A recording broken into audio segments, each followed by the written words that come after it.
नाज़रीन, programme current affair के साथ आपका मेजबान सैयद आसिफ अली हमदानी हाजिर खिदमत है।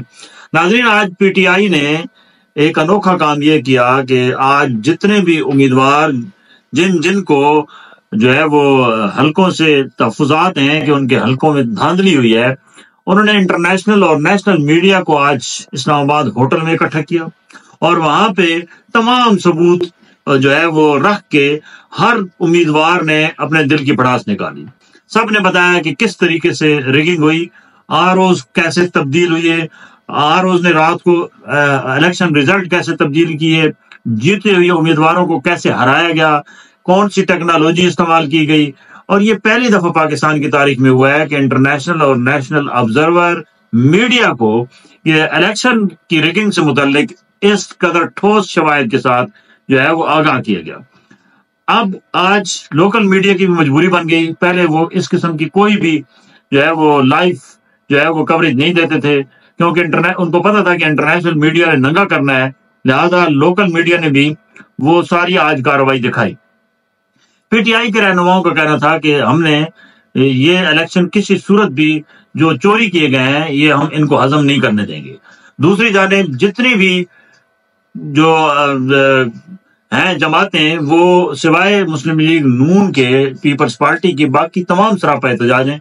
आज जीडीए ने सिंध के अंदर बहुत बड़ा अवामी पावर शो किया और पीर पगाड़े ने कहा, वाज़ेह अल्फाज में कहा कि अगर इमरान खान चोर है तो फिर ये पूरी कौम चोर है। और उन्होंने कहा कि ये झूठा इल्जाम है इमरान खान पे, असल चोर तो ये हैं जिन्होंने अवामी मैंडेट चोरी की है, अवाम के जो है वो हक रायदही पे डाका डाला है, रातों रात नताइज तब्दील किए गए हैं और खूब बरसे कि ये इस किस्म के जो है पाकिस्तान में इलेक्शन नहीं होने चाहिए और हम इस इलेक्शन को किसी सूरत कबूल नहीं करते। मौलाना फजलुर रहमान ने जो कल रात को पत्ता खेला है वो उनका एक पत्ता था जिसके ट्रैप में पीटीआई आ गई, क्योंकि मौलाना पुराना खिलाड़ी है और एस्टेब्लिशमेंट के साथ 40 साल से मौलाना का गठजोड़ है। अब इस दफा मौलाना को कॉर्नर लगाने के लिए एस्टेब्लिशमेंट जो है वो कोई नया अपना मोहरा तैयार कर रही है, तो मौलाना के जो तहफ़्फ़ुज़ात थे उन्होंने सबसे बेहतर समझा कि जो इस वक्त एस्टेब्लिशमेंट की जंग जिसके साथ है वो सिर्फ और सिर्फ पीटीआई है।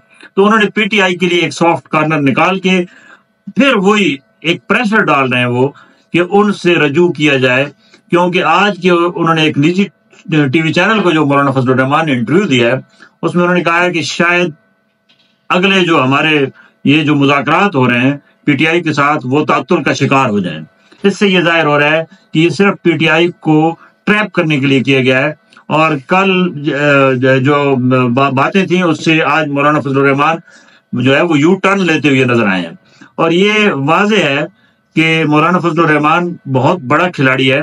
वो पीटीआई की हमदर्दियां जो इस वक्त केपीके में है वो हासिल करने के लिए ये तमाम इकदाम उठा रहे हैं। वो कभी भी एस्टेब्लिशमेंट के खिलाफ सड़कों पे नहीं आएंगे और ना ही वो एस्टेब्लिशमेंट के खिलाफ कोई एहतजाज करेंगे। ये बात ऑन द रिकॉर्ड है।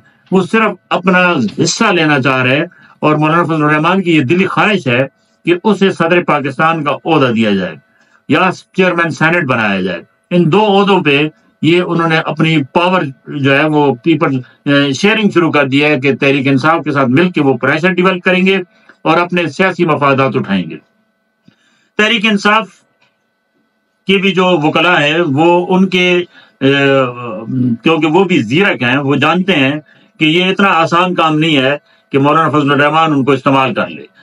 दोनों की मजबूरी है कि दोनों अगर मिल के जो है और बाकी जो जमातें हैं वो जीडीए है और जमात इस्लामी है और बाकी जो जमातें अगर वो मिल के इस्टेब्लिशमेंट को महदूद कर दें, सियासी जितने भी ये इस वक्त जोड़ तोड़ा है उससे उसको बाज कर लें, तो पाकिस्तान के अंदर एक बड़ी तब्दीली आ सकती है। वरना यही जोड़ तोड़ की हुकूमत रहेगी, यही लोग जो है वो बैसाखियों के सहारे आएंगे और कोई 6 महीने लगाएगा, कोई साल लगाएगा, कोई 2 साल लगाएगा, 3 साल लगाएगा। और ये अभी भी जो आने वाली हुकूमत है ये इसके लिए बेशुमार चैलेंज है। सबसे बड़ा चैलेंज महंगाई का है और IMF के कर्जों का है और उससे निमटना इतना आसान काम नहीं है। अवाम के ऊपर अरबों खरबों के नए टैक्सेस की जो है वो भरमार की तैयारियां की जा रही हैं और IMF ने बड़ी कड़ी शराइत रखी हैं। یہ آپ کا جو پیٹرول ڈیزل ہے اس کی قیمتیں بھی آسمانوں کو جائیں گی. کل بھی اس کی قیمت بڑھا دی گئی ہے. مزید بھی امکانات ہیں کہ پیٹرول پھر 300 کو کراس کرے گا. اسی طریقے سے ڈالر ہے، ڈالر بھی 300 کو کراس کرے گا. اور عوام کے اوپر ایک بڑا جو ہے وہ بوجھ لادنے کی تیاریاں کی جا رہی ہے. گیس کی قیمت چڑھا دی گئی ہے، نئے ٹیکسز لگائے جا رہے ہیں. تو عوام پہلے ہی جن کا جینا محال ہے ان کے لیے مزید مشکلات کی جو ہے وہ نوید سنائی جا رہی ہے. ناظرین، پرامن پاکستان کے لیے اور مستحکم پاکستان کے لیے ضروری ہے کہ جمہوری جو سسٹم ہے اس کو چلنے دیا جائے اور وہ مضبوط اس کو کیا جائے، نہ کہ ایک دوسرے کی ٹانگیں کھینچی جائیں. اب پولیٹیکل پارٹیز کو ان جو مورا پن ہے اس سے نکلنا ہوگا اور انہوں نے جو ہے وہ پراپر جو ہے وہ عوامی مسائل کو اجاگر کر کے ان کے حل کے لیے کوئی جو ہے وہ رستہ نکالنا ہوگا. بصورت دیگر یہ جمہوریت کسی صورت بھی نہ اس ملک کے لیے بہتر ہے نہ اس عوام کے لیے بہتر ہے. تو عوام جو اب اندر سے پھٹ چکے ہیں، اگر مزید مہنگائی کا بوجھ ڈالا گیا تو عوام خود نکلیں گے سڑکوں پہ. کسی لیڈر کی ضرورت نہیں ہے، کیونکہ اب عوام کی برداشت سے سب کچھ باہر ہوتا جا رہا ہے. بہت شکریہ. اپنے گرد و نواح کے لوگوں کا خیال کیجیے.